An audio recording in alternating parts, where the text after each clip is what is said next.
sliced pineapples. Pagbulas naman ako. So, yan siya guys. Pagbulas na natin. Naluto na siya. Pinapano na lang ang sabaw niya. Pero is, talaga yung sarap. Hi guys! Ngayon, magluluto ako ng chicken hamonado. So, let's go! Ito ang ingredients ng ating chicken hamonado. Whole chicken hamonado. Okay?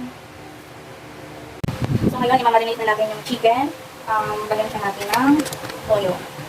Para maging malasa siya. So, babad siya natin sa toyo. Palikuan natin guys ng toyo.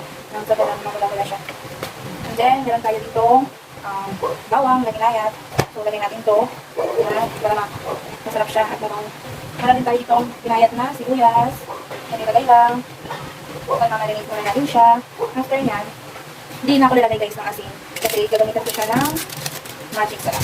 So, para ano siya. Yan, ang sasarap. Massage lang natin. Guys, nabutas po ako baka sabihin niyo. Saka, ako lang din naman nakakain. Kaya, sino pa pabugas naman ako. So, gagamitan pala natin siya ng mamasitas para masarap siya. Babad din natin, dabaran lang natin. Ito na lang, masarap ang ating chicken hamonado. Sige, para ubus na ubus. Tapos massage natin ulit para manuot yung lasa niya. Manuot ang lasa dito sa nilagyan ko sa loob.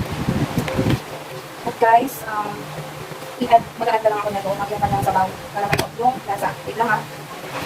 Magyaman na. Tapos lang ako. And then, lagyan siya natin. Actually, mamaya natin ilalagay yung ano yan. Pero lalagyan ko lang yung ano yan, yung tubig niya. Okay. So, mangyari, bababad na natin ito. So, babad. Para mamaya kung na yung lasa niya. Parang pinaliguan natin siya ng seasoning. Isa lang na nalasa siya mamaya kung sa ilagay natin. So, mamarinate muna natin. Tapos, after 1 hour, babalikan natin siya. Okay? So, tatakpan lang siya natin. Tatakpan lang. Okay. So, let's go. Balikan natin. Few moments later.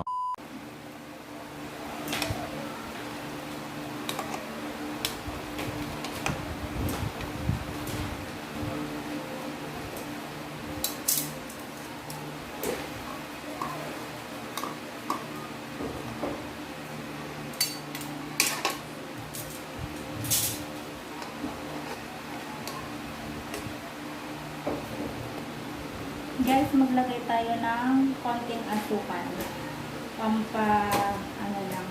Okay.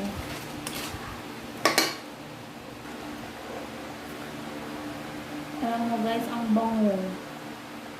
Parang ang sarap niya ng kainin. Lalagyan na siya natin ng, alam mo, may ginayat ako dito ng dalawang siling parang medyo may konting anghang. At lagyan natin siya ng sliced pineapples. Lang nakapagubas naman ako. So, yan na siya guys. Paghaluin naman natin. Alam mo, luto na siya. Pinapaano ko na lang yung sabaw niya. Para at least, manuot talaga yung sarap. Pinapakunti ko na lang yung sabaw.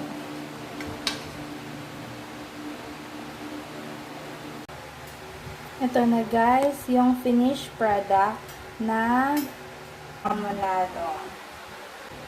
So, tikiman na!